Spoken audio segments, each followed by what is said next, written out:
नमस्कार, स्वागत है आपका डीबी लाइव ब्रेकिंग में। मैं हूं समीर आत्मज मिश्र और मेरे साथ हैं अमलेंदु उपाध्याय।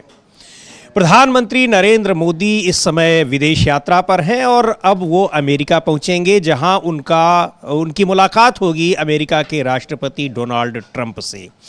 डोनाल्ड ट्रंप दूसरी बार जब राष्ट्रपति बनने हैं तब अमेरिका उनसे मुलाकात करने वाले व्हाइट हाउस में जब मोदी की मुलाकात होगी तो वो चौथे राष्ट्राध्यक्ष होंगे। इस मुलाकात को लेकर तमाम उम्मीदें भी जताई जा रही हैं और तमाम सवाल भी उठ रहे हैं। उम्मीदें ये जताई जा रही हैं कि प्रधानमंत्री मोदी की जब अमेरिका के राष्ट्रपति से मुलाकात होगी तो जिस तरह से वहाँ के प्रवासियों को जो अवैध तरीके से अमेरिका पहुँचे हुए थे उनको जिस तरह से भारत वापस भेजा गया है, शायद दोबारा उस तरह की वापसी ना होने पाए। इसको लेकर उम्मीदें जताई जा रही हैं और विपक्ष की तरफ से ये कहा भी जा रहा है प्रधानमंत्री के लिए कि इस बात को वो सुनिश्चित करें, क्योंकि जिस तरह से 104 भारतीयों को यहां पर वापस भेजा गया उसको लेकर बहुत सारे सवाल उठे और बेहद अमानवीय तरीके से उनको यहां पर पहुंचाया गया। उसको लेकर सरकार की जो विदेश नीति है और सरकार की कार्यशैली है उस पर भी सवाल उठे कि आखिर इस तरह से वापस भेजने पर क्यों आपत्ति नहीं दर्ज कराई गई है। इस पर बात करेंगे और उसके अलावा एक महत्वपूर्ण खबर यह भी है कि सुप्रीम कोर्ट ने चुनाव आयोग को एक बार फिर जिस तरह से घेरा है, चुनाव आयोग से साफ तौर पर कहा है कि वो चुनाव के बाद ईवीएम के डेटा में छेड़छाड़ न करे, वहां पर कोई इंफॉर्मेशन ना तो डिलीट की जाए और ना अपलोड की जाए। क्यों कहा है, इस तरह की फटकार क्यों लगाई है, इस पर भी चर्चा करेंगे। लेकिन चुनाव आयोग न सिर्फ विपक्ष के निशाने पर है बल्कि सुप्रीम कोर्ट भी अब उसके खिलाफ जाता हुआ दिखाई पड़ रहा है। जो शिकायतें दर्ज कराई जा रही हैं विपक्ष की तरफ से, विपक्षी नेताओं की तरफ से तमाम आरोप लग रहे हैं चुनाव आयोग पर, और चुनाव आयोग जिस तरह से उन आरोपों की अनदेखी कर रहा है सुप्रीम कोर्ट में अब वो घेरता हुआ नजर आ रहा है। तो इन सारे मुद्दों पर चर्चा होगी आज के इस कार्यक्रम में। जो तमाम ताज़ा तरीन खबरें हैं, ब्रेकिंग खबरें हैं, उन पर हम लोग चर्चा करते हैं इस कार्यक्रम में। अमलेंदु जी, प्रधानमंत्री नरेंद्र मोदी जिस तरह से गए हैं और उस पर हम अभी सुनवाते हैं, कांग्रेस के पार्टी के राष्ट्रीय अध्यक्ष मल्लिकार्जुन खड़गे ने कहा भी है कि वो इस मुद्दे पर अमेरिका के राष्ट्रपति डोनाल्ड ट्रंप से बात करें कि आखिर भारतीयों की वापसी जिस तरह से की जा रही है, भले ही वो अवैध तरीके से गए हैं लेकिन कम से कम उनको वापस भेजने के लिए मानवीय तरीका अपनाना चाहिए, ह्यूमैनिटी का ध्यान रखना चाहिए, क्योंकि उनको बहुत ही अमानवीय तरीके से पहली खेप जो आई है प्रवासी भारतीयों की जो अवैध तरीके से अमेरिका पहुंचे थे उनको जिस तरह से भेजा गया उसको देखकर पूरी दुनिया में उसकी आलोचना हो रही है और देश भर में उसकी आलोचना हो रही है। तो इस मुद्दे पर आपको जिस तरह से मल्लिकार्जुन खड़गे ने कहा है, कई और नेताओं के बयान उस पर आए हैं, तो क्या लगता है कि प्रधानमंत्री नरेंद्र मोदी और अमेरिका के राष्ट्रपति डोनाल्ड ट्रंप के बीच जो वार्ता होगी उसमें यह मुद्दा भी प्रमुखता से रहेगा? प्रधानमंत्री इस पर चर्चा करेंगे या फिर आपको क्या लगता है? नहीं, मुझे नहीं लगता है कि प्रधानमंत्री इस पर कोई चर्चा करेंगे समीर जी, क्योंकि प्रधानमंत्री की जो चर्चा के बिंदु हैं वो पहले से लगभग तय हैं और जो अब तक बातें सामने आई हैं उसमें ये बिंदु शामिल नहीं बताया गया है कि प्रधानमंत्री इस पर भी कोई चर्चा करेंगे।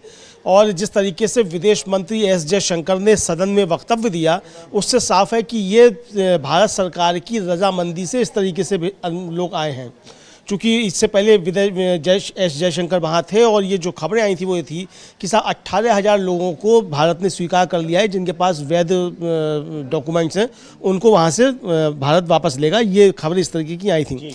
और जिस तरीके से एस जयशंकर ने सदन में वक्तव्य दिया कि इस तरीके से भेजे जाते रहे हैं, पहले भी भेजे जाते रहे, फिर उन्होंने जो अंतर्राष्ट्रीय कानूनों इत्यादि का हवाला दिया उससे साफ है कि भारत जो है इस पर कोई बातचीत नहीं करेगा और प्रधानमंत्री नरेंद्र मोदी इस पर कोई बातचीत नहीं करेंगे।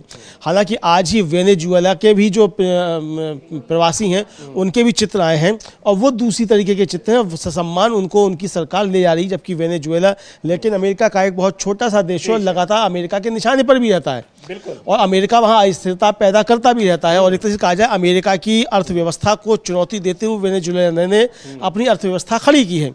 तो मतलब वेनेजुएला जैसा छोटा सा देश जो कि 90 मील के अंदर है अमेरिका से और जहाँ से अमेरिका की मिसाइल से उस पर मार भी कर सकती हैं, वो भी डोनाल्ड ट्रंप को आंख दिखाकर अपने निवासियों की ससम्मान वापसी कर रहा है। लेकिन भारत जैसा ताकतवर देश जिसका प्रधानमंत्री की 56 इंच की छाती है, जो घर में घुसकर मार वार्ता है वो प्रधानमंत्री डोनाल्ड ट्रंप से इस मसले पर बात करने की हिम्मत नहीं जुटा पा रहा है। दूसरी तरफ समीर जी, एक जो वीडियो काफ़ी ज़्यादा वायरल हो रहा है और जो स्पुतनिक अखबार एजेंसी है रूस की, उसने भी जारी किया है कि कल इमैनुअल मैक्रो जो हैं उन्होंने प्रधानमंत्री नरेंद्र मोदी का सरेआम अपमान किया।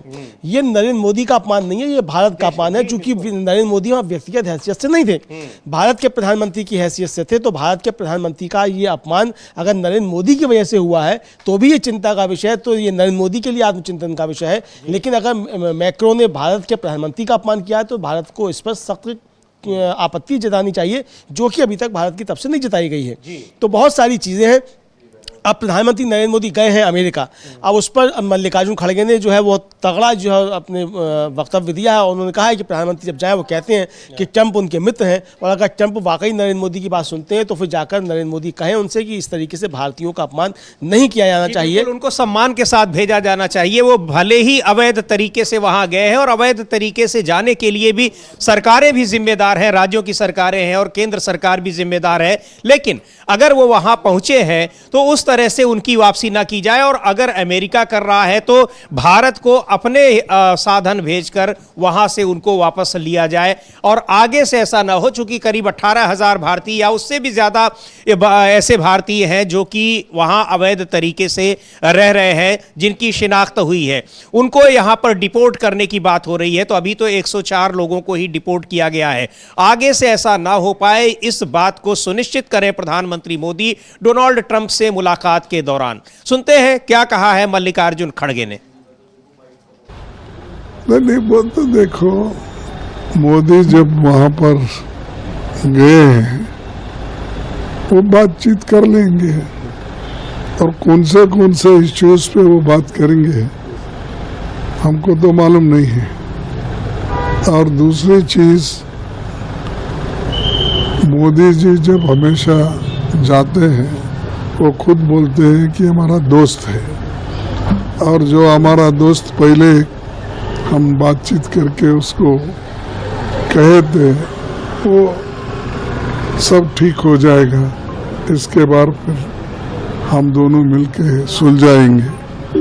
तो ये जो चीज़ें बार बार कहते हैं ये ठीक नहीं। उनका मुल्क किसी भी, हिंदुस्तान ये परमानेंट है, टेम्पररी नहीं। अमेरिका ये परमानेंट है, टेम्पररी नहीं है। तो देश परमानेंट रहता, व्यक्ति ये आते हैं जाते हैं। पहले ट्रंप आया, फिर गया, फिर आया। मोदी आज है कल नहीं रहेगा, लेकिन देश तो रहता ना। तो देश के हित में सोचना, उसके बजाय वो हमेशा ये कहते Trump is my friend, Trump he will now he will listen to me. ये बोलना ठीक नहीं है। अगर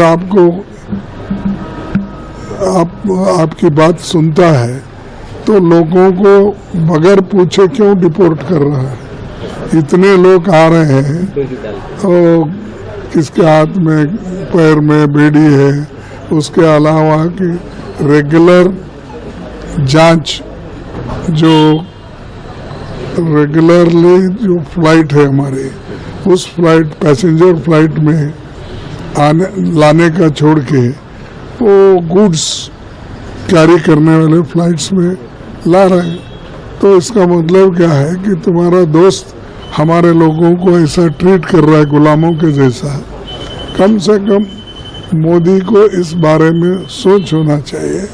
और मोदी जो इस चीज़ का तो एक बहाना बना रहे हैं कि पहले भी ऐसा हुआ था, बात वो नहीं। धीरे धीरे हर जगह इम्प्रूवमेंट हो रहा है। ऐसा नहीं हो रहा है कि हर जगह और एक दूसरे के रिश्ते तोड़ रहे हैं।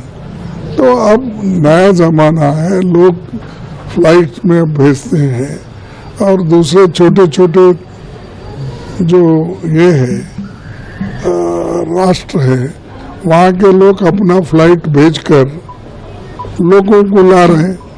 लेकिन ये लोग अपने फ्लाइट भेज के उनको ला सकते थे और नहीं कर रहे हैं। तो यही बात है। ट्रंप को हमेशा दूसरे राष्ट्रों को ऑक्यूपाई करने का, हमास को ऑक्यूपाई करने का ट्रंप दूसरे देशों को ऑक्यूपाई करेंगे करने का बात कर रहा है हमास को। अरे देखो वो क्या करता है देखेंगे, उसका खुलासा होने दो, उसके बाद बात करेंगे।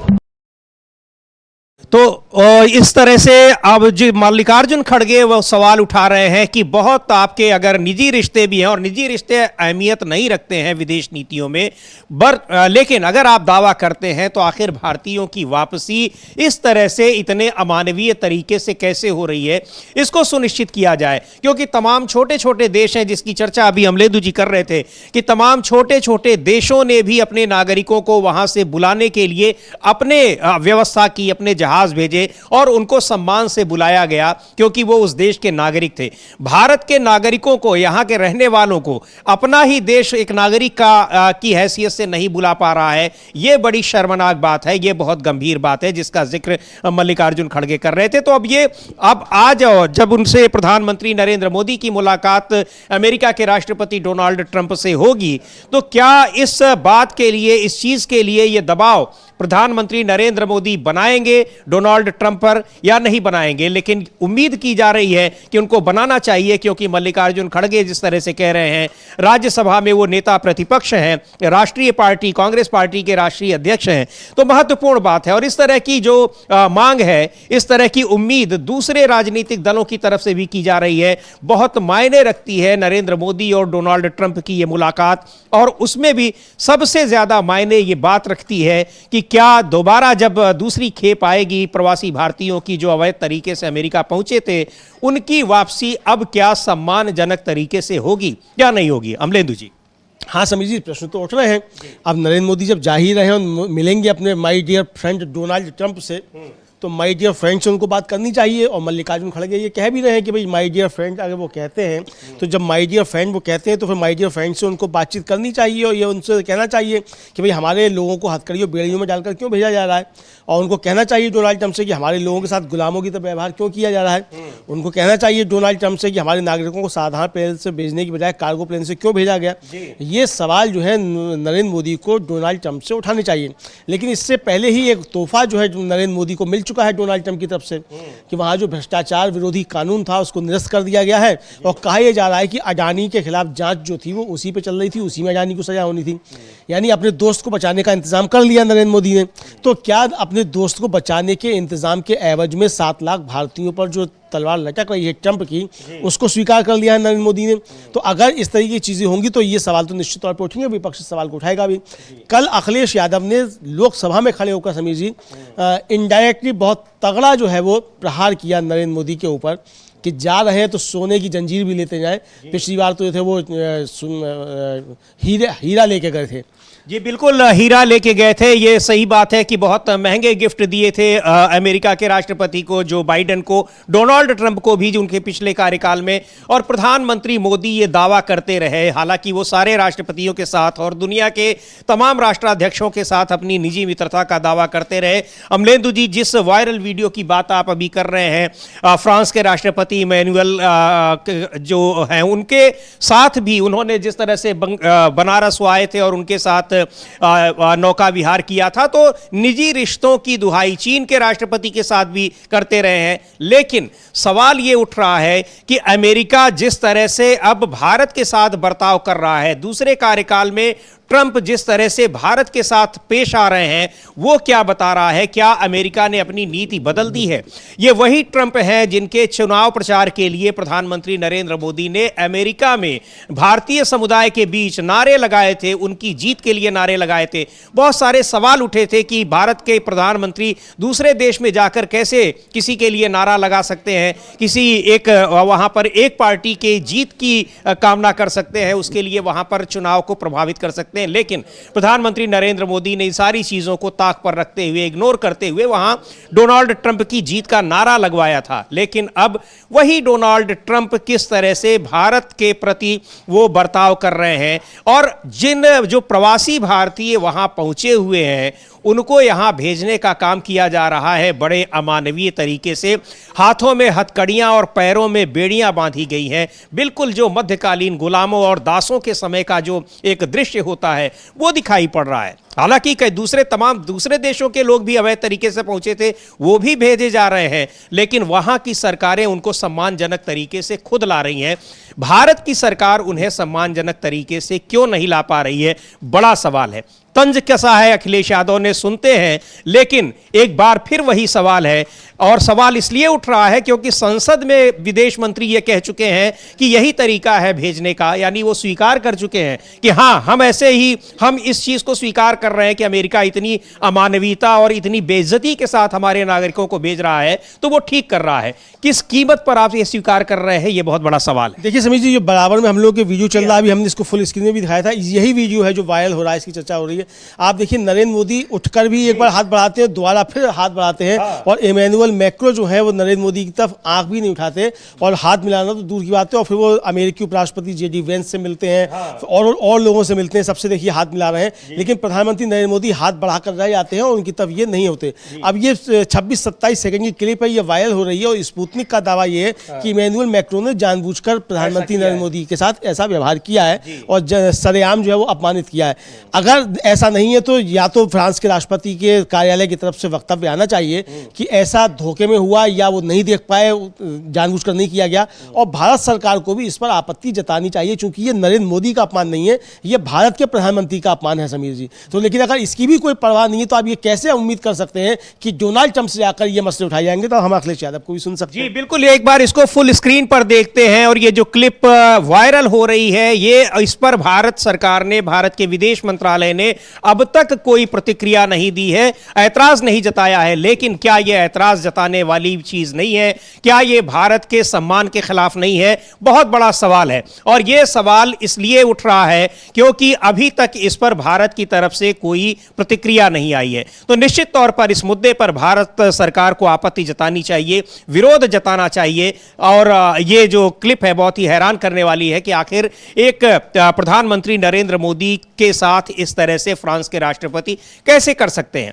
तो और जिस तरह से अमेरिका से भेजा जा रहा है भारतीयों को, उस पर भी बड़े सवाल उठ रहे हैं। तो भारत की विदेश नीति को लेकर, जिसको लेकर काफी ज्यादा शोर किया जाता है कि डंका बज रहा है, किस तरह का डंका बज रहा है, सोशल मीडिया पर यह सवाल उठ रहे हैं, विपक्षी नेता ये सवाल उठ रहे हैं, और अखिलेश यादव सलाह दे रहे हैं। तंज कसा है उन्होंने, लेकिन उसमें बहुत बड़ा संदेश छिपा है। मल्लिकार्जुन खड़गे ने तो सीधे तौर पर कहा है कि आप इस तरह से वहां भारतीयों के साथ जो कुछ किया है अमेरिका ने, उस पर आपत्ति दर्ज कराइए। आपत्ति दर्ज कराते हैं या नहीं, लेकिन अखिलेश यादव के इस तंज में भी बहुत बड़ा संदेश है। उसका कितना ध्यान रखते हैं प्रधानमंत्री नरेंद्र मोदी और उनके सलाहकार, ये देखने वाली बात होगी। सुनते हैं अखिलेश यादव ने क्या कहा है इस मुद्दे पर।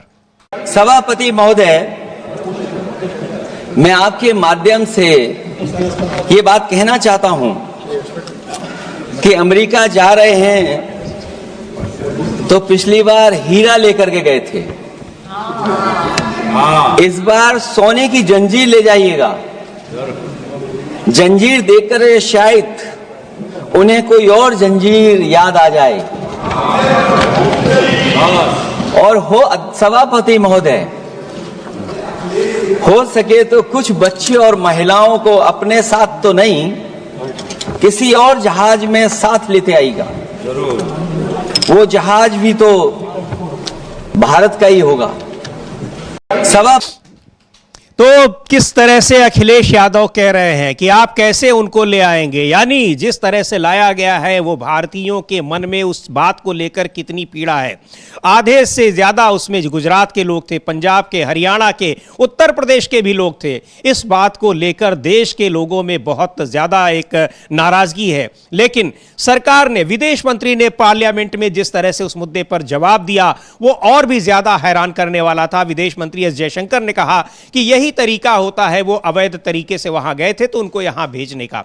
लेकिन बात यह है कि अवैध तरीके से गए थे तो यह भी बड़ा सवाल है कि आखिर जो जिस व्यवस्था के तहत उनको अवैध तरीके से वहां भेजा गया, क्या उनको भी कोई सजा उसकी मिली है? उन एजेंटों को कोई सजा मिली है? उन एजेंसियों को कोई सजा मिली है जिन्होंने इस तरह से भेजा? और दूसरी बात यह कि अगर अमेरिका इसी तरह से भेज रहा है तो आप दूसरे देशों की तरह यह व्यवस्था क्यों नहीं कर सकते कि आप अपना विमान भेजकर सम्मान पूर्वक अपने देश के नागरिकों को यहां बुलाएं? तो यह सवाल है। इसको लेकर अब प्रधानमंत्री नरेंद्र मोदी पर बड़ा दबाव है कि क्या वो अमेरिका से इस मुद्दे पर एक सख्त तरीके से दबाव बनाएंगे या नहीं बनाएंगे। यह दिख जाएगा कि अगली खेप जो आती है वो किस तरह से आ रही है। लेकिन बड़ा दबाव है प्रधानमंत्री नरेंद्र मोदी पर। दबाव उनके ऊपर और भी कई तरह के हैं, क्योंकि जिस तरह से डोनाल्ड ट्रंप के साथ वो दोस्ती का दावा करते हैं, लेकिन डोनाल्ड ट्रंप ने अपने शपथ ग्रहण समारोह में प्रधानमंत्री नरेंद्र मोदी को नहीं बुलाया। बहुत वरिष्ठ नेता हैं, मंत्री, केंद्रीय मंत्री रह चुके हैं, कई बार के राज्यसभा सदस्य हैं, संसद के सदस्य हैं, डॉक्टर सुब्रमण्यम स्वामी, उन्होंने तो सीधे तौर पर यह कहा था और अभी भी अपनी बात पर वो कायम है कि विदेश मंत्री एस जयशंकर कई दिनों तक अमेरिका में इसीलिए रुके रहे कि वो प्रधानमंत्री नरेंद्र मोदी के लिए अमेरिका के राष्ट्रपति डोनाल्ड ट्रंप के शपथ ग्रहण समारोह में इनविटेशन हासिल कर सके, निमंत्रण हासिल कर सके जाने का। बहुत एक चिंता की बात है, गंभीर बात है कि आखिर ऐसी क्या उनको जरूरत है कि वो इनविटेशन लेने के लिए गए हैं, और क्या भारत की स्थिति अब अमेरिका के सामने ऐसी है कि उसको राष्ट्रपति के शपथ ग्रहण समारोह में जाने के लिए प्रयास करना पड़ रहा है, कोशिशें करनी पड़ रही हैं। दूसरी ओर चीन है, जिसको भारत समझता है कि वो प्रतिद्वंद्वी है और अमेरिका का से उसकी दुश्मनी है। उस चीन के राष्ट्रपति को खुद फोन कर राष्ट्रपति डोनाल्ड ट्रंप ने अपने शपथ ग्रहण समारोह में आने का न्योता दिया था, हालांकि वो गए नहीं। तो ये सारी चीजें हैं। और लेकिन जो बर्ताव कर रहा है अमेरिका देश के नागरिकों के साथ, बहुत हैरान करने वाला है। भारत सरकार उस पर क्यों नहीं दबाव बना पा रही है, ये भी बहुत, इसके पीछे भी तमाम कारण बताए जा रहे हैं। लेकिन नागरिकों का अपमान एक बहुत बड़ा मुद्दा है। बिल्कुल समीर जी, नागरिकों का अपमान बहुत बड़ा मुद्दा है और इसको लेकर नरेंद्र मोदी पर दबाव बढ़ता जा रहा है कि जब आप my dear friend Donald Trump से मिलेंगे तो आप भारत के हितों को ऊपर रखेंगे, ऐसा समझा जा सकता है। आप अपने मित्र के हितों को किसी ऊपर नहीं रखेंगे, चाहे वो देशी मित्र हो और चाहे विदेशी मित्र डोनाल्ड ट्रंप हो। अगर डोनाल्ड ट्रंप के लिए अमेरिका फर्स्ट है तो नरेंद्र मोदी के लिए भी इंडिया फर्स्ट होना चाहिए। अब इंडिया से वो फर्स्ट नहीं रख सकते तो उनकी मजबूरी हो सकती है, इंडिया फर्स्ट वो नहीं रख सकते क्योंकि इंडिया से मतलब उनको कुछ और समझ में आ जाता है। तो भारत फर्स्ट रख सकते हैं नरेंद्र मोदी, तो भारत फर्स्ट रखें। लेकिन जब डोनाल्ड ट्रंप से बात करें तो बराबरी के स्तर पर बात करें और ये ध्यान में रखकर बात करें कि नरेंद्र मोदी 140 करोड़ लोगों के प्रधानमंत्री हैं, अंबानी या अडानी या भारतीय जनता पार्टी के प्रधानमंत्री नहीं हैं। प्रधानमंत्री वो 140 करोड़ भारतीयों के हैं। एक संपन्न संप्रभु राष्ट्र जो है उसके प्रधानमंत्री हैं। तो उस हैसियत से नरेंद्र मोदी अमेरिका के राष्ट्रपति डोनाल्ड ट्रंप से बातचीत करें, ये उनको ध्यान में रखना चाहिए। तो इसके लिए दबाव बढ़ता जा रहा है कि उन्हें अपने व्यक्तिगत स्वार्थ, व्यक्तिगत लाभ वो किनारे रखने पड़ेंगे और भारत सर्वोपरि है, राष्ट्र सर्वोपरि है। इस बात का ध्यान नरेंद्र मोदी को रखना पड़ेगा। अब वो रखते हैं कि नहीं रखते हैं ये आने वाला समय बताएगा, लेकिन ये दबाव नरेंद्र मोदी पर बढ़ गया है। जी बिल्कुल, ये दबाव बढ़ गया है, बढ़ता जा रहा है। संसद भी चूंकि बजट सत्र चल रहा है, उसमें भी इस मुद्दे पर जबरदस्त आलोचना हुई और इतनी ज्यादा आलोचना हुई, संसद की कार्यवाही ठप हुई। इन सब के बीच विदेश मंत्री को बयान देना पड़ा राज्यसभा में, लेकिन जो बयान भी उनका आया वो और ज्यादा हैरान करने वाला था। अमेरिका ने जो बर्ताव किया भारत के नागरिकों से, उस बर्ताव से ज्यादा हैरान करने वाला विदेश मंत्री का बयान था, जो उन्होंने स्वीकार कर लिया कि हां यही तरीका है और हम उस तरीके को उसके साथ स्वीकार कर चुके हैं। तो ये सवाल उठ रहे हैं कि आखिर किस कीमत पर ये इन बात चीजों को स्वीकार किया गया है। तमाम छोटे देश ऐसे हैं जो अमेरिका के पड़ोसी देश भी हैं, जिनके साथ अमेरिका के संबंध भी बहुत खराब रहते हैं। उन देशों ने भी अपने जहाज भेजकर अपने नागरिकों को वापस बुलाया, लेकिन भारत सरकार के सामने ऐसी क्या विवशता है कि वो अपने नागरिकों का सार्वजनिक अपमान स्वीकार कर रही है। बहुत तमाम सवाल उठे हैं, लेकिन अब ये कहा जा रहा है कि कम से कम अगले खेप में जो यहाँ के नागरिक आए, कम से कम उनके साथ वो बर्ताव ना हो। बहुत अमानवीय तरीके से उन तस्वीरों को हम लोगों ने देखा है कि किस तरह से हाथों में हथकड़ियां और पैरों में बेड़ियां डालकर उन्हें एक कार्गो प्लेन से, यानी उस जहाज से भेजा गया जो सामान ढोने के काम आता है। यानी यात्री विमान नहीं था, वो एक कार्गो प्लेन था, इंडियन एयरफोर्स का प्लेन था। एयरफोर्स के प्लेन से क्यों भेजा गया, इस मुद्दे पर भी सवाल उठ रहे हैं। पूरी तरह से विदेश नीति जो है वो सवालों के घेरे में दिखाई पड़ रहा है। तो वो अमेरिकन एयरफोर्स का जो कार्गो विमान था उससे लाया गया, यात्री विमान भी नहीं था। तो ये सवाल उठ रहा है कि आखिर भारत अपने विमान भेजकर उन नागरिकों को क्यों नहीं बुला सकता है। और वो ऐसे लोग हैं जो यूं ही नहीं चले गए हैं, उन्होंने वहां जाने के लिए 50 लाख रुपए से लेकर 1 करोड़ रुपए तक खर्च किए हैं। ऐसे एजेंट्स तमाम हैं जो उन लोगों को भेजते हैं, डंकी रूट जिसको कहा जाता है। हरियाणा चुनाव से पहले हम लोगों ने देखा था कि डंकी रूट के जरिए गए कई लोगों से राहुल गांधी ने मुलाकात की थी। अमेरिका में भी ऐसे कुछ लोगों से उन्होंने मुलाकात की थी और यह बताया था कि कितनी परेशानी में, कितनी दिक्कतों का सामना करते हैं वो लोग, और उनके परिवार वाले यहां किस तरह से अपनी संपत्ति बेचकर उनको वहां पहुंचाते हैं। तो यह सवाल भी बहुत बड़ा है कि आखिर इस तरह से गलत तरीके से भेजने के लिए इतने बड़े पैमाने पर एजेंसियां काम कर रही हैं, उनके खिलाफ कोई कार्रवाई क्यों नहीं हो रही है। बिल्कुल समीर जी, उनके खिलाफ कोई कार्रवाई नहीं हो रही है और इन एजेंसियों पे निश्चित तौर पर कार्रवाई होनी चाहिए। और सरकार जो है उसकी भी जिम्मेदारी बनती है, सिर्फ एजेंसियों की बात नहीं है। एजेंसियां गवर्न किससे होती हैं, सरकार से होती हैं। जब सरकार का रुख इस तरीके का होगा तो एजेंसियां जाहिर सी बात है कि अपने तरीके से कार्य करेंगी या सरकार का जो निर्देश होगा उस पर काम करेंगी। तो एजेंसियों की अगर कोई कमी है तो सवाल वो सरकार पर ही खड़े होंगे, जिसका नेतृत्व जो है नरेंद्र मोदी कर रहे हैं। तो ये सवाल जो है भारत सरकार के ऊपर या मोदी सरकार के ऊपर उठते हैं और सरकार को अपना रवैया ठीक करना चाहिए, तभी एजेंसियां अपना रवैया ठीक करेंगी। जी बिल्कुल, एजेंसियां अपना रवैया ठीक करेंगी, लेकिन प्रधानमंत्री नरेंद्र मोदी पर बड़ा दबाव है कि वो इस मुद्दे पर अमेरिका के साथ बात करें। अमेरिका ने कई तरह के जो टैरिफ लगाने की भी घोषणा की है, उससे भी भारत की परेशानियां बढ़ने वाली हैं। इन तमाम मुद्दों पर क्या बात होती है ये मुलाकात के बाद ही पता चलेगा, लेकिन ये मुद्दा सबसे ज्यादा अहम है क्योंकि ये देश के नागरिकों से जुड़ा हुआ है, देश की प्रतिष्ठा से जुड़ा हुआ है और देश के नागरिकों के सम्मान से जुड़ा हुआ है। तो इस पर जिस तरह की सलाह उनको विपक्षी नेताओं से मिल रही है उस पर अमल करते हैं या नहीं करते हैं ये पता लगेगा जब अगली खेप आएगी यहां पर, या जो कोई आधिकारिक बयान आएगा। क्या एस जयशंकर फिर से एक बार यही बयान देंगे कि यही तरीका है और इसी तरीके से 18,000 लोग और उसके बाद फिर 7.5 लाख लोग जो वहां पर रह रहे हैं उनको सबको ऐसे ही भेजा जाएगा, ये पता चलेगा। एक बड़ी खबर पर हम फिर आते हैं जो चुनाव आयोग के संदर्भ में है। सुप्रीम कोर्ट ने कड़ी फटकार लगाई है चुनाव आयोग को और साफ तौर पर कहा है कि जो ईवीएम मशीनों में, जो इलेक्ट्रॉनिक वोटिंग मशीन्स में जो डेटा होते हैं उनको ना तो डिलीट किया जाए चुनाव के बाद और ना ही उसमें कुछ इंसर्ट किया जाए या जोड़ा जाए। तो उसमें जो मेमोरी होती है उसको संरक्षित रखा जाए ताकि जब उसकी जरूरत पड़े उसको चेक किया जाए तो वो डेटा ये ना बहाना बनाया जाए कि उसको डिलीट कर दिया गया है। क्या है पूरा मामला, ये इस पर सुनवाई पिछले साल जब हुई थी, चुनाव आयोग को ईवीएम के मामले में एक तरह से सुप्रीम कोर्ट ने क्लीन चिट दी थी, लेकिन एडीआर ने जो संस्था है चुनाव सुधारों से जुड़ी हुई उस पर काम करती है, उसने एक बार फिर इस पर याचिका डाली है। उस याचिका की सुनवाई में चुनाव आयोग को हिदायत दी है सुप्रीम कोर्ट ने। अमलेंदु जी, क्या है ये पूरा मामला और कहा क्या है सुप्रीम कोर्ट ने? पूरा मामला ये है समीर जी कि जब सुप्रीम कोर्ट में ईवीएम मशीनों पर सुनवाई हो रही थी उस समय सुप्रीम कोर्ट ने आदेश दिया था और सुप्रीम कोर्ट में उस समय जो बेंच थी जस्टिस संजीव खन्ना और जस्टिस दीपांकर दत्ता की, उस बेंच ने आदेश दिया था चुनाव आयोग को कि आपको 45 दिन तक कोई भी डाटा डिलीट नहीं करना है, आपको सिंबल लोडिंग यूनिट मशीन को डिलीट नहीं करना है, उसका डाटा डिलीट नहीं करना है, मेमोरी बर्न जो होती है, चिप होती है, उसका डाटा डिलीट नहीं करना है, वो लैपटॉप जिससे डाला जाता है उसका भी नहीं करना है। सब चीज़ें आपको 45 दिन तक सुरक्षित रखनी है, कोई भी डाटा डिलीट नहीं करना है। अब हुआ समीर जी ये कि हरियाणा के चुनाव में और महाराष्ट्र के चुनाव में जब प्रत्याशियों ने रुपया जमा करा दिया, जो हालांकि इसमें एक सवाल ये भी है कि चुनाव आयोग ने कोई भी उस पर सुप्रीम कोर्ट ने मशीनों की जांच के लिए कोई रकम जो थी वो निर्धारित नहीं की थी। चुनाव आयोग ने इस आदेश के बाद एक ऑफिशियल ऑर्डर निकालकर लगभग 47,000 रुपए जो है वो उसकी एक उसकी ईवीएम की जांच की रकम तय कर दी।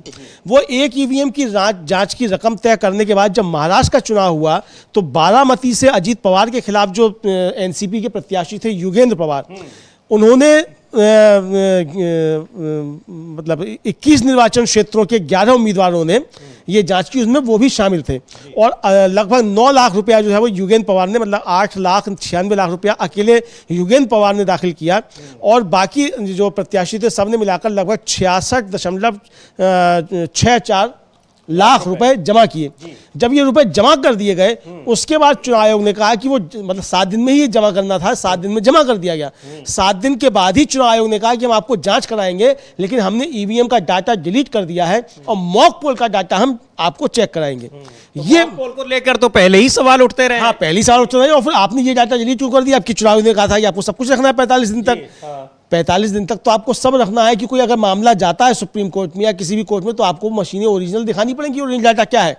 तो ये अब इस पर संदेह के बादल जो थे गिरे, तो इस पर सुप्रीम कोर्ट जो थे पहुंचा। एडीआर जो एक संस्था है, एसोसिएशन फॉर डेमोक्रेटिक रिफॉर्म्स, वो पहुंची और उसकी तरफ से प्रशांत भूषण जो थे वो वहां पहुंचे। तो इस पर जो चीफ जस्टिस है संजीव खन्ना, जो पहले उस बेंच को हेड कर रहे थे, अब भी वो इस बेंच को हेड कर रहे हैं और वो सीजीआई भी उनके साथ जस्टिस दीपांकर दत्ता भी हैं। तो सीजीआई ने चुनाव आयोग के वकील जो सीनियर एडवोकेट मनिंदर सिंह थे उनसे कहा कि अप्रैल 2024 के फैसले में दिए गए निर्देशों का उद्देश्य ईवीएम में मतदान डेटा को मिटाना या फिर से लोड करना नहीं था। पीठ ने कहा कि इसका उद्देश्य केवल यह था कि मतदान के बाद ईवीएम मशीन का सत्यापन और जांच ईवीएम निर्माण कंपनी के इंजीनियर द्वारा किया जाए।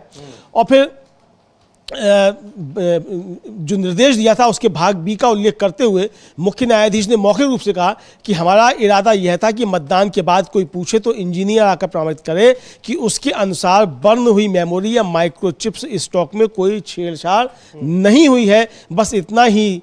आप डेटा क्यों मिटाते हैं, ये सवाल उन्होंने चुनाव आयोग से पूछा कि आप डेटा क्यों मिटाते हैं, आपने हमारे आदेश का उल्लंघन क्यों किया। और फिर उनका जो अमलेंदु जी, ये जो सुप्रीम कोर्ट ने जो पिछले साल उनका फैसला था, एक तरह से उन्होंने ईवीएम को क्लीन चिट दी थी, तो चुनाव आयोग का जो कॉन्फिडेंस था वो बढ़ गया। उसने कहा ईवीएम सही है तो उसमें हम चाहे जो डेटा है, जो भी उसमें चीजें हैं, चिप है उसमें, उन सारी चीजों को डिलीट कर दें। और सवाल वही उठ रहा था, लेकिन सुप्रीम कोर्ट ने कहा था कि आपको 45 दिन तक रखना है। तो ये कुछ ज्यादा ही कॉन्फिडेंस में आ गए। बिल्कुल उसी तरह से जैसे जब हरियाणा और चंडीगढ़ हाई कोर्ट ने, पंजाब हरियाणा हाई कोर्ट ने कहा कि आप उपलब्ध कराइए मतदान के समय के विजुअल्स, तो यहां पर नियम ही बदल दिया गया। यानी उनको यह लग रहा था कि शायद सुप्रीम कोर्ट दोबारा इस पर सुने तो एक बार फिर उनको क्लीन चिट दे दे। सुप्रीम कोर्ट आंख मूंदे हुए है, यह मानकर चल रहा था चुनाव आयोग। हाँ, बिल्कुल ये मानकर चल रहा चुनाव आयोग कि सुप्रीम कोर्ट, एक तो ये कि जो 2019 में याचिका दायर की गई थी उसकी सुनवाई 2024 में हुई, तो इन्हें लगा कि अब 2024 की याचिका की सुनवाई जो है जो 2029 में होगी, तब तक तो 5 चुनाव और करा लिए जाएंगे, अगला लोकसभा चुनाव भी करा लिया जाएगा, फिर मोदी जी को ऐसे ही प्रधानमंत्री बना दिया जाएगा हेरा फेरी के जरिए।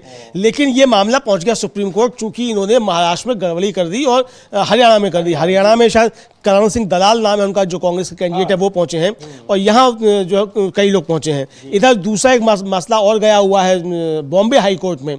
वहाँ प्रकाश अंबेडकर ने जिले की, वहाँ बॉम्बे हाई कोर्ट ने भी मांग लिया डाटा कि सब आप जो दीजिए कि शाम को 5:59 के बाद आपने 76 लाख वोट एकदम कैसे बढ़ा दिए। तो ये है, तो इस पर समीजी ये था कि मतलब पीठ ने जो है वो ईवीएम को लेकर कहा कि जो 40,000 की राशि जो की गई है कि ये बहुत अधिक है, और सीजीआई ने कहा कि इस लागत को कम करें, ये बहुत ज़्यादा अधिक है। फिर न्यायालय ने अपने आदेश में चुनाव आयोग को ईवीएम के सत्यापन के लिए अपनाए गए एसओपी को स्पष्ट करने के लिए एक संक्षिप्त हलफनामा दायर करने का निर्देश भी दिया कि आप दायर कीजिए कि आप क्या समझे हमारे आदेश से। और न्यायालय ने चुनाव आयोग के इस कथन को भी दर्ज किया कि ईवीएम डेटा में कोई संशोधन या सुधार नहीं किया जाएगा, ये चुनाव आयोग ने वहां बताया। तो यानी अब ये दर्ज हो गया कि कोई उसमें संशोधन सुधार नहीं किया जाएगा, यानी डाटा को डिलीट नहीं किया जाएगा, ये चुनाव आयोग ने लिखकर दिया है और यह हलफनामा मांगा है। फिर पीठ ने कहा कि कि जो वकील हैं उसके चुनाव आयोग के, कि वो एक संक्षिप्त हलफनामा दायर कर स्थिति स्पष्ट करेंगे जिसमें उनके द्वारा अपनाई गई प्रक्रिया की व्याख्या की जाएगी। और उन्होंने ये भी कहा है कि वे डेटा में कोई संशोधन सुधार नहीं करेंगे। यानी आप जो प्रक्रिया अपनाते हैं डाटा डिलीट करने के लिए या क्या होता है, पूरी आप प्रक्रिया जो है उसका एक संक्षिप्त हलफनामा दायर करेंगे कि हम किस तरीके से डाटा को मिटाते हैं, क्या प्रक्रिया ये, यानी पूरी चीज़ अब आ जाएगी। और फिर पीठ ने हरियाणा के पूर्व मंत्री हैं करण सिंह दलाल और लखन कुमार सिंगला, जो हाल में ये दोनों पहुंचे थे, कांग्रेस के प्रत्याशी रहे, इन्होंने जो था वो ईवीएम के सत्यापन वाली मांगी याचिका जो थी उस पर दिया था, उस पर उन्होंने मतलब उसको एंटरटेन नहीं किया, क्योंकि महाराष्ट्र के लोगों की भी इसी तरीके की याचिका पहुंच चुकी है। यानी सब याचिकाएं एक तरीके की हैं, सारी याचिकाएं एक तरीके की हैं और सबको एक साथ सुनवाई करते हुए ये बात कही है। अब अगली तारीख 3 मार्च रखी है सुनवाई की सुप्रीम कोर्ट ने। अमलेंदु जी, एक थोड़ा सा इस पर भी आप रोशनी डालें कि जो याचिका दायर की गई और प्रशांत भूषण ने क्या डिमांड क्या की, उन्होंने जो जिस पर ये सुप्रीम कोर्ट ने फैसला दिया है, ये बात कही है, फैसला अभी उस पर नहीं आया है, सुनवाई हो रही, लेकिन जो इस पर निर्देश दिया है चुनाव आयोग को और सीधे तौर पर कहा है कि ना कोई नया डेटा, उसमें कोई डेटा डिलीट ना करें और कोई डेटा उसमें इंसर्ट भी ना करें। तो क्या कहना था प्रशांत भूषण की को किस बात पर आपत्ति थी सुप्रीम कोर्ट के उस फैसले पर जो पिछले साल दिया गया था, किस तरह से उन्होंने कन्विंस किया कि आपके फैसलों का, आपके ही फैसले का जो है वो एक तरीके से उसका उल्लंघन किया जा रहा है? देखिए, प्रशांत भूषण की दलील ये थी कि जो सुप्रीम कोर्ट का आदेश था वो ये था कि आपको 45 दिनों तक कोई भी डाटा डिलीट नहीं करना है। जब ये आदेश था तो 7 दिन में ही जब लोगों ने पैसा जमा कराया उस जांच के लिए, तो डाटा डिलीट क्यों कर दिया गया और मॉक पोल का डाटा आप कैसे करा रहे हैं? तो सुप्रीम कोर्ट का आदेश का कोई मतलब ही नहीं रहा। जब सुप्रीम कोर्ट कह रहा है कि आपको सिंबल लोडिंग यूनिट जो है उसको भी आपको सील करना है, आपको लैपटॉप भी सील करना है, आपको वीवीपैट भी सील करना है, सब कुछ सील करना है और कोई भी डाटा आपको 45 दिन तक नहीं मिटाना है और 45 दिन के बाद भी आप अदालत की अनुमति लेकर उसको डिलीट करेंगे, क्योंकि कोई मुकदमा तो उस पर मतलब कहीं नहीं है हाई कोर्ट में या सुप्रीम कोर्ट में। तो आपने वो डाटा डिलीट कैसे कर दिया? तो ये सीधे सीधे सुप्रीम कोर्ट के आदेश की अवहेलना है, ये उनका तर्क था। फिर जब ये आदेश आया सुप्रीम कोर्ट का कि भाई वो एसओपी दाखिल करें, तो इस पर भी उनकी आपत्ति थी प्रशांत भूषण की, और उनका कहना था कि हम चाहते हैं कि कोई ईवीएम के सॉफ्टवेयर और हार्डवेयर की जांच करे ताकि पता चल सके कि उनमें किसी तरह की छेड़छाड़ की गुंजाइश है या नहीं। असली बात यहां पर आ रही है जहां वो सुप्रीम कोर्ट को लेकर आना चाहते हैं कि सुप्रीम कोर्ट इस बात की जांच करवाए कि ईवीएम का जो सॉफ्टवेयर और हार्डवेयर है उसमें किसी तरीके की छेड़छाड़ हुई है या नहीं हुई, या हो सकती है नहीं हो सकती है, ये मूल मुद्दा है। तो यानी अब ये बहस इसी तरफ जाएगी कि जो पिछली सुनवाई छूट गई थी, जो इंटरिम ऑर्डर आ गया था, उससे अब आगे जाएगी कि इसमें किस तरीके से छेड़छाड़ की जा सकती है या किस तरीके से छेड़छाड़ हुई है। ये जो कहा जा रहा है या सुप्रीम कोर्ट ने भी मान लिया था कि इसमें नहीं की जा सकती है, तो ईवीएम में छेड़छाड़ की जा सकती है या नहीं, उसके सॉफ्टवेयर और हार्डवेयर की जांच विशेषज्ञों से कराई जाए, यह मुद्दा एक बार फिर सुप्रीम कोर्ट के सामने है। और जिस तरह से डेटा डिलीट करने को लेकर नाराजगी जताई सुप्रीम कोर्ट ने और सीधे तौर पर चुनाव आयोग से कहा है कि ना तो अब उसमें कोई डेटा डिलीट किया जाए और ना ही कुछ ऐड किया जाए, जोड़ा जाए, तो अब इस पर चुनाव आयोग घिरा हुआ नजर आ रहा है, क्योंकि अब उसको बताना पड़ेगा कि जो डेटा उसने डिलीट किए वो क्यों किए, और दूसरी तरफ ऐसा करने के लिए उसके ऊपर क्या कोई दबाव है, और जो चीजें कहा था सुप्रीम कोर्ट ने कि 45 दिनों तक सुरक्षित रखनी है, उनको क्यों उसने सुरक्षित नहीं रखा। तो पूरा मामला अब ईवीएम मशीनों को, जो ईवीएम है यानी इलेक्ट्रॉनिक वोटिंग मशीन्स हैं, उनको वो फुल प्रूफ है या नहीं, यह मुद्दा अब एक बार फिर सुप्रीम कोर्ट के सामने है। और वही कह रहे हैं प्रशांत भूषण कि इसकी जांच कराई जाए विशेषज्ञों के जरिए। हाँ, विशेषज्ञों के जरिए जांच कराई जाए। और जो याचिका दायर की गई एडीआर की तरफ से, जिसमें प्रशांत भूषण उपस्थित हुए, उस याचिका में जो मुख्य तर्क था वो ये दिया गया कि चुनाव आयोग ने जो 1 जून 2024 और 16 जुलाई 2024 को जो अपना प्रशासनिक और तकनीकी मानक संचालन प्रक्रिया एसओपी जो है उसको जारी किया है, तो उसमें ईवीएम की जली हुई मेमोरी या माइक्रो कंट्रोलर और सिंबल लोडिंग यूनिट जो है उसकी जांच और सत्यापन के लिए पर्याप्त दिशा निर्देशों का अभाव है, ये कहा गया उसमें। और ये भी कहा गया एडीआर की तरफ से कि वर्तमान में जो निर्धारित जांच और सत्यापन प्रक्रिया है उसमें जली हुई मेमोरी और माइक्रो कंट्रोलर के मूल डेटा को साफ करना या हटाना शामिल है, जिससे कोई भी वास्तविक जांच और सत्यापन असंभव हो जाएगा। यानी उसने अब चुनाव आयोग ने ये अपने उसमें एसओपी में ले लिया कि हम ये डाटा डिलीट करेंगे, जबकि चुनाव आयोग को ये निर्देश था कि आपको 45 दिन तक कोई डाटा डिलीट नहीं करना है। फिर ये एडीआर का तर्क है कि जो एसओपी जारी की गई है उसके अनुसार ACI जो है, मतलब चुनाव आयोग जो है, वो EVM इकाइयों की केवल डायग्नोस्टिक जांच करेगा और EVM के निर्माताओं द्वारा बर्न हुई मेमोरी या चिप या उसमें डेटा की किसी भी जांच और सत्यापन के बिना एक मॉक पोल का संचालन करेगा। इसके अलावा तथाकथित जांच और सत्यापन अभ्यास में BEL या ECIL जो मतलब जो कंपनियां जिन्होंने बनाई हैं, इनके इंजीनियरों की भूमिका मॉक पोल के संचालन में मदद करना और मॉक पोल में उत्पन्न वीवीपैट पर्चियों की गिनती करना है। यानी ये उन्होंने अपने SOP में शामिल कर लिया है कि हम इसी तरीके से कराएंगे, जो कि सुप्रीम कोर्ट के आदेश का खुले तौर पर उल्लंघन है, उसकी अवहेलना है। और एसोसिएशन ने यह भी कहा कि दिशा निर्देशों का अनुपालन न किए जाने से उस ऐतिहासिक निर्णय का सार नष्ट हो जाता है, जिसका उद्देश्य यह सुनिश्चित करना था कि मतदान के दौरान कोई दुर्भावना या गलत काम न किया जाए। यानी समीर जी, अब ये समझ में आ रहा है कि लोकसभा चुनाव में भी गड़बड़ियां हुई हैं और राजीव कुमार जो है मुख्य चुनाव आयुक्त, उन्होंने एक तरीके से नरेंद्र मोदी को चुनाव जितवाने में महत्वपूर्ण भूमिका अदा की है। अब इन आरोपों से ये आरोप भी लग रहे हैं कि इस तरीके की चीजें हैं कि 240 भी जो आई हैं, वो भी 240 जो है वो चुनाव आयोग की मदद से आई है, वरना 240 भी नहीं आती। इस सवाल तो उठ ही रहे थे कि 240 में वास्तव में सीटें जीती हुई है, 180 के आसपास बताया जा रहा था। सवाल तभी से उठ रहे हैं, लगातार ये मामला कोर्ट में भी जा रहा है, चुनाव आयोग के पास भी शिकायतें दर्ज कराई जा रही हैं, लेकिन चुनाव आयोग तो सिरे से खारिज कर देता है। अब सुप्रीम कोर्ट में भी यह मामला है। जिस तरह से चुनाव आयोग को निर्देश दिया गया है और अगली सुनवाई की गई है, उससे यह लगता है कि सुप्रीम कोर्ट बेहद गंभीर है और उसको भी यह लग रहा है कि जो एक ही तरह के आरोप लगातार हर चुनाव में दिखाई पड़ रहे हैं, चुनाव आयोग उनको नकार रहा है, लेकिन उसका जो परिणाम है, उसका पूरी क्रोनोलॉजी है, वो एक जैसी दिख रही है कि किस तरह से चुनावी प्रक्रिया को प्रभावित किया जाता है और उसके बाद परिणाम एक ही तरह के आते हैं। तो अब ये सुप्रीम कोर्ट के वही लग रहा है कि इन आरोपों में कितनी गंभीरता है और ये आरोप कितने जेन्युइन है, इसलिए अब वो भी सख्त दिखाई पड़ रहा है इस मामले में। हाँ बिल्कुल समीर जी, सुप्रीम कोर्ट सख्त दिखाई पड़ रहा है और ये मामला आगे बढ़ेगा, चूंकि सुप्रीम कोर्ट ने सख्त सवाल पूछा चुनाव आयोग के अधिकारी से कि भाई आप डाटा डिलीट क्यों करते हैं, आपसे किसने कहा था। हमारा उद्देश्य ये था कि जब उसकी जांच की जाए तो फिर आके इंजीनियर ने बताया कि उसके साथ कोई छेड़छाड़ नहीं की गई है, और यानी कि सुप्रीम कोर्ट के आदेश का तो आपने हलवा बना दिया एक तरीके से। हमने कहा कुछ और आपने 10 कदम आगे बढ़ गए, आप उससे आगे बढ़ गए। तो यानी जब तक अब सीधे मुख्य चुनाव आयुक्त जो है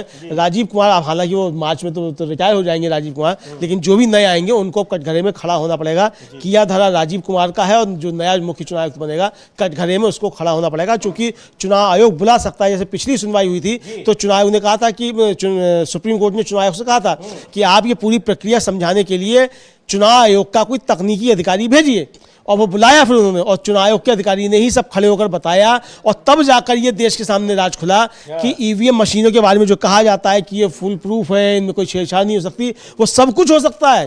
वो चुनाव आयोग के अधिकारी ने ही बताया कि साहब ये जो सिंबल लोडिंग यूनिट होती है, इससे हम डाटा अपलोड करते हैं, वो कंप्यूटर से जुड़ा, लैपटॉप से जुड़ा होता है, लैपटॉप डाटा केबल से जुड़ा होता है, वो इंटरनेट से जुड़ा होता है, और वो लैपटॉप जो होता है उसको रिटर्निंग अफसर इस्तेमाल करता है, वो चाहे तो उस लैपटॉप में डाटा डिलीट कर सकता है, को चेंज कर सकता है। ये सारी बातें उस अधिकारी ने सुप्रीम कोर्ट में कही थी। उसके बाद सुप्रीम कोर्ट ने ये आदेश दिए थे कि आपको सब कुछ 45 दिन तक आपको सुरक्षित रखना है, कोई डाटा डिलीट नहीं करना है, ताकि अगर कोई आए प्रत्याशी और उसके खर्चे पर हो तो इसको आप ठीक करें। और फिर सुप्रीम कोर्ट ने यह भी कहा कि ये जो आपने 40-47 हज़ार रुपया जो आपने रखा है, ये इसको कम किया जाए, ये उचित नहीं है। ये बहुत ज्यादा है, 47,000 रुपए, इतना ज्यादा पैसा देकर और एक उसमें बूथ की जांच के लिए। तो ये तमाम सवाल हैं जो सुप्रीम कोर्ट ने उठाए हैं चुनाव आयोग पर। हरियाणा, महाराष्ट्र के जो चुनाव हुए लोकसभा चुनाव के बाद, और अभी दिल्ली में भी एक ही तरह की प्रक्रिया के जरिए इन चुनावों को जीतने के लिए, भारतीय जनता पार्टी की जीत के लिए इस्तेमाल किया गया। चुनाव आयोग पर विपक्ष का यह आरोप है। और अब चुनाव आयोग भी जिस तरह से चुनाव आयोग को सुप्रीम कोर्ट भी जिस तरह से चुनाव आयोग को नोटिस दे रहा है, सवाल जवाब किया है, उससे यह लग रहा है कि सुप्रीम कोर्ट ने भी इन आरोपों की गंभीरता को समझा है और चुनाव आयोग को कटघरे में खड़ा किया है।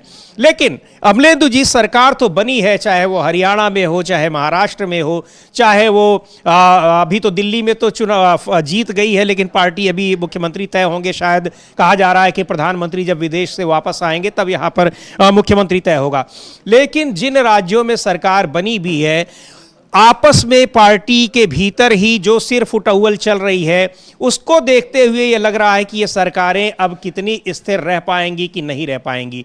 कल डीबी लाइव में हम लोगों ने चर्चा की थी कि हरियाणा, महाराष्ट्र, राजस्थान, उत्तर प्रदेश, तमाम जगहों पर पार्टी के भीतर ही गुटबाजी अपने चरम पर है, सतह पर आ गई है, आरोप प्रत्यारोप लग रहे हैं, कई नेताओं को नोटिस दिए गए हैं। और ऐसे नेता नहीं बल्कि उसी सरकार में वो कैबिनेट मंत्री हैं। हरियाणा का ही उदाहरण ले तो केंद्रीय कैबिनेट मंत्री अनिल विज को ने जिस तरह से अपने प्रदेश अध्यक्ष और मुख्यमंत्री पर आरोप लगाए, उनको नोटिस दिया गया, लेकिन नोटिस का जवाब जिस तरह से दिया है अनिल विज ने, हरियाणा के मिनिस्टर हैं, वो भी देखने लायक है कि कितनी गंभीरता से उन्होंने उस नोटिस को लिया है।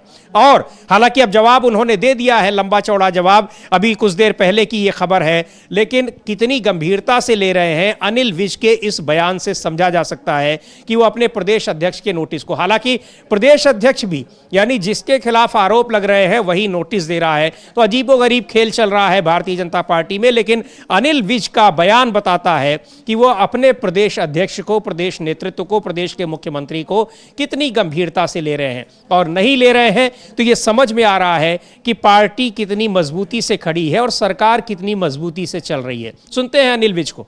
क्या कुछ कहेंगे, किस तरह के आपकी क्लियर है? मैं 3 दिन से तो बाहर गया हुआ था, बेंगलुरु गया हुआ था, वहाँ से मैं रात आया, घर गया, ठंडे पानी से नहाया, रोटी खाई और बैठकर मैंने जवाब लिख दिया। रात मैंने समय से पहले 3 दिन का समय दिया गया था, मैंने जवाब भेज दिया है। मैंने उसमें ये भी लिखा है कि अगर किसी और बात का आपने जवाब चाहिए तो मुझे दे दें, वो भी मैं लिख के दे दूँगा। जितना मैं याद कर सका, जितना मैं सोच सका, वो मैंने लिख के दे दिया। तो जवाब दे दिया है अनिल विज ने। क्या जवाब दिया है अभी ये पता नहीं लगा है, इस बारे में उन्होंने नहीं बताया, लेकिन अनिल विज जिस तरीके से बता रहे हैं कि उन्होंने जवाब दिया है, वो देखने में लग रहा है कि कितना उन्होंने उस नोटिस को कितनी गंभीरता से लिया है। यही हाल राजस्थान का भी है, कर्नाटक बीजेपी का भी है, और अब खबर आ रही है कि गुजरात में भी अपने विधायकों को, अपने नेताओं को नोटिस दिए जा रहे हैं। ये सारी चीजें क्या बता रही हैं अमलेंदु जी? जिन राज्यों में सरकारें हैं और जहां नहीं भी है, वहां भी भारतीय जनता पार्टी के भीतर क्या कुछ चल रहा है? देखिए समीर जी, बीजेपी के अंदर स्वैग चल रहा है। वो क्या चल रहा है कि स्वैग चल रहा है कि फॉक चल रहा है, जो भी चल रहा है, यानी भारतीय जनता पार्टी के अंदर अब जगह जगह विद्रोह के स्वर उठ रहे हैं। और नरेंद्र मोदी ने जिस तरीके से एक तरीके का कब्जा किया हुआ है भारतीय जनता पार्टी में, उसके खिलाफ अब आवाज़ें उठ रही हैं। अनिल विज जो है वो सीधा सीधा जो विद्रोह की आवाज़ उठा रहे हैं, ये नायब सिंह सैनी के खिलाफ नहीं। नायब सिंह सैनी क्या है? कुछ भी नहीं है, ऊपर के प्यादे हैं। जी हाँ, भाई नरेंद्र मोदी और अमित शाह ने नाम तय कर दिया, नायब सिंह सैनी बनेंगे मुख्यमंत्री, तो नायब सिंह सैनी मुख्यमंत्री हैं। कल कह देंगे ये नहीं रहेंगे, दूसरे बनेंगे, दूसरे बन जाए। तो अनिल विज जो आंख दिखा रहे हैं वो नरेंद्र मोदी और अमित शाह को दिखा रहे हैं। इसी तरीके से कर्नाटक में विधायक जो है वो साफ कह रहे हैं कि जो विजयेंद्र हैं, जो येदियुरप्पा के बेटे हैं और वहाँ के बीजेपी के अध्यक्ष हैं, उनको हटाया जाए। तो पार्टी ने उल्टा उन विधायकों को ही नोटिस दे दिया। तो यानी मोदी जी के बहुत खास, अमित शाह के बहुत खास जो है विजयेंद्र, उनको हटाने की मांग वहाँ हो रही है। इसी तरीके से राजस्थान में जो मंत्री हैं किरोड़ी लाल मीणा, उन्होंने तो साफ तौर पे आरोप लगा दिया कि उनके फ़ोन टेप कराए जा रहे हैं, सरकार फ़ोन टेप करा रही है। तो अब उनको नोटिस इशू कर दिया गया। तो अब वहाँ भी मुख्यमंत्री का भी आरोप, हाँ, भजन लाल शर्मा जो करीबी हैं, जो अमित शाह के बहुत ज़्यादा करीबी हैं और पर्ची वाले मुख्यमंत्री हैं, तो उनके ऊपर आरोप है। तो इसी तरीके से महाराष्ट्र में अब उठ रहे जो पंकजा मुंडे हैं, वो कह रही हैं कि अगर एक गोपीनाथ मुंडे जो उनके पिता थे, उनके समर्थक अगर एकजुट होते हैं और साथ आते हैं, तो नई पार्टी बना सकती हैं। तो यानी सीधी सीधी आंख जो है वो नरेंद्र मोदी और अमित शाह को दिखाई जा रही है, चूँकि देवेंद्र फडणवीस नरेंद्र मोदी के वहाँ मोहरे हैं। तो यानी जो जहाँ जहाँ नरेंद्र मोदी ने अपने एक चीज़ कहा जाए वो पपेट्स बैठाए हुए हैं, कठपुतलियाँ बैठाई हुई हैं, उनके खिलाफ जो बीजेपी के असली कार्यकर्ता और नेता हैं वो सब आवाज़ उठा रहे हैं और भारतीय जनता पार्टी को नरेंद्र मोदी और अमित शाह से बचाने की तैयारियां तमाम राज्यों में शुरू हो चुकी हैं। इसको इस तौर पर देखा जाना चाहिए। और जहां पर नहीं है अमलेंदु जी, जैसे उत्तर प्रदेश को देखा जाए तो वहां जो अमित शाह है और प्रधानमंत्री मोदी के करीबी लोग हैं वो वहां उनके बीच में और मुख्यमंत्री योगी आदित्यनाथ के बीच में लगातार अदावत चल रही है, बगावती तेवर दिखाते हैं। लेकिन मुख्यमंत्री योगी आदित्यनाथ भी बार बार अपनी हैसियत को बताते चलते हैं। खास तौर पर जब लोकसभा चुनाव के बाद उत्तर प्रदेश में बड़ी हार हुई थी भारतीय जनता पार्टी की, योगी आदित्यनाथ के खेमे की ओर से कहा गया कि सीधे तौर पर इसके लिए प्रधानमंत्री मोदी जिम्मेदार हैं और कोई जिम्मेदार नहीं है। तो इसका मतलब वहां जो चल रही है वहां योगी आदित्यनाथ इनके खेमे के अगर नहीं माने जाते हैं तो वहां केशव प्रसाद मौर्य और दूसरे नेताओं के जरिए जो उथल पुथल की खबरें आती रहती हैं वहां भी ये सारी चीजें चल रही हैं। पर इन सब के बीच क्या ये लगता है कि ये बिल्कुल ये स्पष्ट है, लगने वाली तो कोई बात ही नहीं है कि केंद्र में जो कमजोर हुई है ये सरकार, उसका असर साफ तौर पर दिखाई पड़ रहा है। क्योंकि इसके पहले अमलेंदु जी किसी को भी बना दिया जाए, यहां तक कि तब चुनाव नहीं हुए थे जब राजस्थान में सरकार बनी थी, वसुंधरा राजे जैसी नेता ने भी कोई एक आवाज नहीं उठाई थी, चूचपड़ नहीं की थी। अब क्या माना जाए कि ये केंद्र सरकार की कमजोरी को अब उनके नेता भी मान चुके हैं? हाँ, बिल्कुल केंद्र सरकार में उनकी जो कमजोरी है उसको उनके नेता मान चुके हैं और ये समझ चुके हैं कि नरेंद्र मोदी के नेतृत्व में अगर चुनाव आयोग का साथ नहीं हो तो चुनाव नहीं जीता जा सकता है। ये बात भारतीय जनता पार्टी के जो सेकंड लाइन लीडरशिप है उसको सबको समझ में आने लगी है कि नरेंद्र मोदी अब चुनाव जिताने की स्थिति में नहीं है। अगर चुनाव आयोग नरेंद्र मोदी की मनमर्जी का नहीं होगा तो चुनाव नहीं जीता जा सकता। इस तरीके की बातें अब पहुँचने लगी हैं और इधर जिस तरीके से लगातार नरेंद्र मोदी घिरते जा रहे हैं तमाम मुद्दों पर, चाहे वो बाबा साहब डॉक्टर भीमराव अम्बेडकर के अपमान का मुद्दा हो, कल जिस तरीके से संविधान की प्रतियां बदलने का मामला आया कि संविधान ही बदल दिया भारतीय जनता पार्टी ने, उस पर जिस तरीके से बवाल हुआ तो ये मुद्दा एक घिरा हुआ है। इधर जो नई एक रिपोर्ट आई है समीर जी, वो ट्रांसपेरेंसी इंटरनेशनल जो है उसकी एक रिपोर्ट आई है। वो रिपोर्ट जो है बहुत ज़्यादा महत्वपूर्ण है और उस ट्रांसपेरेंसी इंटरनेशनल जो है उसकी रिपोर्ट में ये बताया गया है कि भारत में भ्रष्टाचार बढ़ा है एक साल में। और भारत में जो भ्रष्टाचार के पायदान पे जो वो 93 नंबर पे था, 3 पायदान सरक कर वो 96 स्थान पर आ गया है नरेंद्र मोदी के पिछले 1 वर्ष के शासन के दौरान। तो ये अंतर्राष्ट्रीय संस्थाओं की रिपोर्ट्स जो आ रही हैं ये भी काफ़ी कुछ महत्वपूर्ण है। ये सब बता रही हैं कि किस तरीके से भारत में भ्रष्टाचार बढ़ रहा है और भारत जो टक्कर ले रहा है वो पाकिस्तान से जो भ्रष्टाचार के मामले में टक्कर ले रहा है।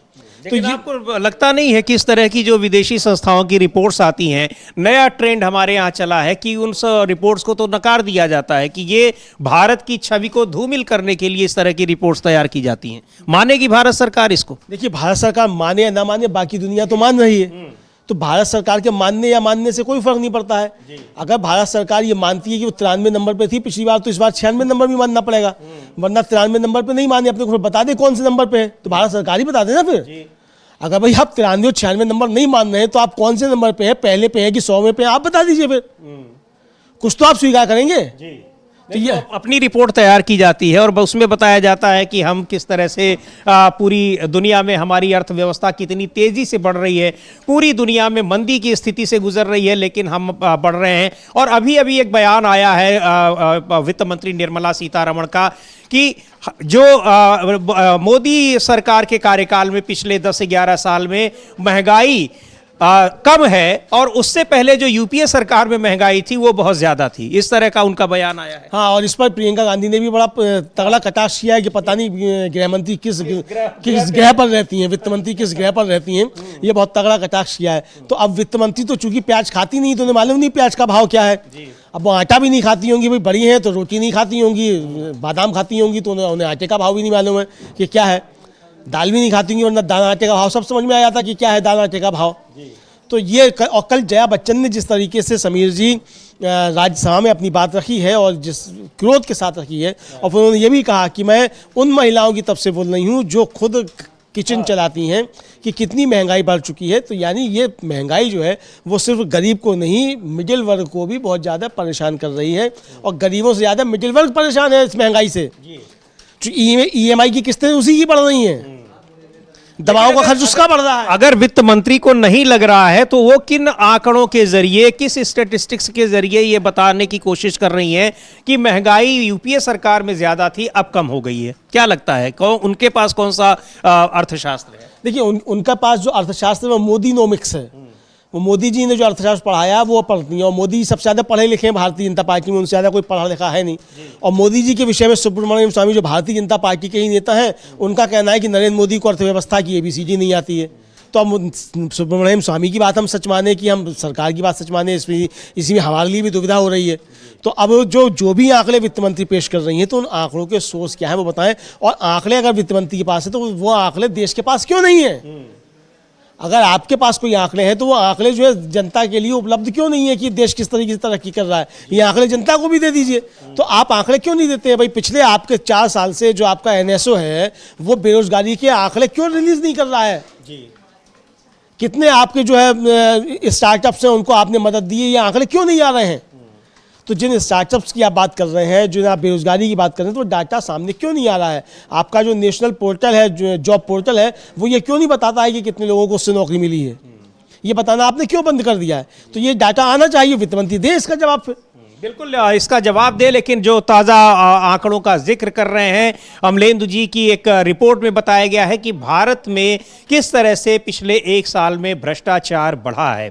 हालांकि केंद्र सरकार ये दावा करती है कि वो अब तक की सबसे ईमानदार सरकार है, और ईमानदारी के दावे हर सरकारें करती हैं, लेकिन भारतीय जनता पार्टी की सरकार को, नरेंद्र मोदी के नेतृत्व वाली सरकार को ये लगता है कि उनके दावे को सब सही मान लेते हैं। जिस तरह से वित्त मंत्री दावा कर रही हैं कि महंगाई जो बढ़ी है वो अभी महंगाई की स्थिति जो है उसकी तुलना में यूपीए सरकार में महंगाई कहीं ज़्यादा थी। अब ये तो महंगाई को जो झेल रहे हैं, जिन्होंने उस सरकार में भी झेला होगा और इस सरकार में भी झेल रहे हैं, वो बेहतर बता सकते हैं, यानी हमारे और आप जैसे लोग। लेकिन वित्त मंत्री को ये लगता है कि इस समय कोई महंगाई नहीं है, महंगाई पहले हुआ करती थी। इसीलिए शायद प्रियंका गांधी ने कहा होगा कि वित्त मंत्री किस ग्रह में रहती हैं उनको पता नहीं चलता है, यानी क्या कुछ हो रहा है देश दुनिया में, भारत के अंदर लोग किस तरह से महंगाई से त्रस्त हैं, का तमाम चीज़ों के दाम कहां पहुंच चुके हैं, वित्त मंत्री को यह एहसास नहीं है। लेकिन जिस तरह से सरकार तमाम मुद्दों पर घिरी हुई नजर आ रही है, सबसे बड़ी बात यह कि चुनाव आयोग अब उस सुप्रीम कोर्ट की भ्रिकुटी जिस तरह से उसके तिरछी हुई है, यानी अब कड़ाई से उससे पूछताछ कर रहा है, वो अपने आप में बड़ा दिलचस्प है कि चुनाव आयोग क्या सुप्रीम कोर्ट को भी वो आंकड़े उपलब्ध नहीं कराएगा जिन आंकड़ों को हाई कोर्ट के निर्देश के बाद उसको आंकड़े न उपलब्ध कराने पड़े, वो विजुअल्स न दिखाने पड़े, इसके लिए नियमों में ही बदलाव कर दिया। क्या अब वो सुप्रीम कोर्ट से भी कह देगा कि नहीं, हम इन आंकड़ों को, इन चीज़ों को नहीं करेंगे, हम डिलीट कर देंगे? हालांकि सुप्रीम कोर्ट के आदेशों की अवहेलना वो ऑलरेडी कर चुका है, और तभी ये याचिका लगी है जो ADR की, एसोसिएशन फॉर डेमोक्रेटिक रिफॉर्म, जो संस्था है चुनाव के मामलों में काम करती है, चुनाव सुधार को लेकर काम करती है, उसकी तरफ से सुप्रीम कोर्ट में ये याचिका दायर की गई है। तो अमलेंदु जी क्या मान रहे हैं आप? क्या सुप्रीम कोर्ट में भी चुनाव आयोग कह देगा कि जो कर रहे हैं हम बिल्कुल ठीक कर रहे हैं, इससे ज्यादा ठीक अब नहीं हो सकता है? नहीं, कहने को तो कह सकता है, कहने को तो कुछ भी कह सकता है, लेकिन सुप्रीम कोर्ट ने कहा है कि आप इसमें SOP मतलब संक्षिप्त हलफनामा जो है दाखिल कीजिए कि आपने हमारे आदेश को क्या समझा, जबकि हमारा आदेश एकदम स्पष्ट था। तो यानी समीर जी, अगली सुनवाई पे सुप्रीम कोर्ट अवमानना का नोटिस भी इशू कर सकता है, और मुख्य चुनाव आयुक्त राजीव कुमार या अन्य अधिकारी जो हैं उनके ऊपर अब सुप्रीम कोर्ट की अवमानना का मुकदमा भी कायम हो सकता है, क्योंकि ये सुप्रीम कोर्ट के आदेश की खुले तौर पर अवमानना है। देखिए, आप ये कहकर सुप्रीम कोर्ट से नहीं बच सकते कि साहब आपका आदेश नहीं समझे। आप नहीं समझे तो ये आपकी गलती है, ये सुप्रीम कोर्ट की गलती नहीं है। सुप्रीम कोर्ट का आदेश साफ है। आप कहने कि साहब हमसे तो जो था वो हो गया और हम दफा 302 समझे ही नहीं, होती क्या है। तो आप नहीं समझे तो आप दफा 302 से बरी नहीं हो गए। आप नहीं समझे तो आपका है क्या, कानून है ना, तो उस कानून के तहत आप दोषी हैं, आपने अपराध किया है, तो कानून है, सुप्रीम कोर्ट का आदेश था, सुप्रीम कोर्ट के आदेश की आपने अवहेलना की है, तो आप ये कहकर नहीं बच सकते कि साहब सुप्रीम कोर्ट का आदेश हम नहीं समझे। आप नहीं समझे तो आप सुप्रीम कोर्ट पहुंचते, आप सुप्रीम कोर्ट से पूछते कि साहब आपके आदेश का क्या मतलब है, क्या हम ये डाटा डिलीट कर सकते हैं। आपने जब अपनी एसओपी तैयार की, क्या आपने सुप्रीम कोर्ट से उसकी अनुमति ली कि हम इस एसओपी पर हम ये कर रहे हैं, हम ये डाटा डिलीट करेंगे और आपके आदेश का ये मतलब है?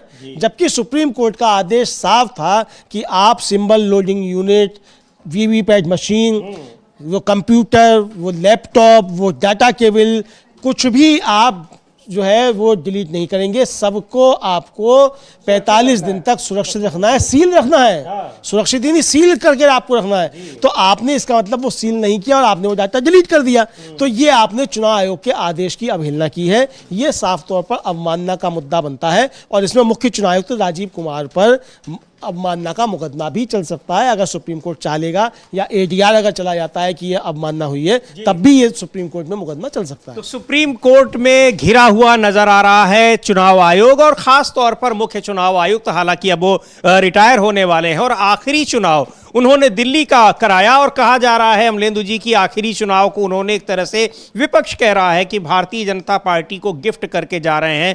27 साल से बेहाल थी भारतीय जनता पार्टी की, दिल्ली में उसकी सरकार हो और आखिरकार मुख्य चुनाव आयुक्त राजीव कुमार की वजह से उसको उसकी ये बेचैनी दूर हुई और यहां पर उसने सरकार बनाई। इसलिए भी कहा जा रहा है कि वोट परसेंटेज में आम आदमी पार्टी और भारतीय जनता पार्टी के दोनों के वोट परसेंटेज में दिल्ली विधानसभा चुनाव में अंतर बहुत कम है, लेकिन सीटों का अंतर इतना पहुंच गया कि भारतीय जनता पार्टी स्पष्ट बहुमत से भी ज्यादा पा चुकी है। ये विपक्ष के आरोप हैं, लेकिन ये कहा जा रहा है कि मुख्य चुनाव आयुक्त राजीव कुमार एक उनको आखिरी समय में भी गिफ्ट देकर गए हैं और शायद इन्हीं सारे आरोपों को लेकर ये चुनाव आयोग और मुख्य चुनाव आयुक्त घिरे हुए हैं।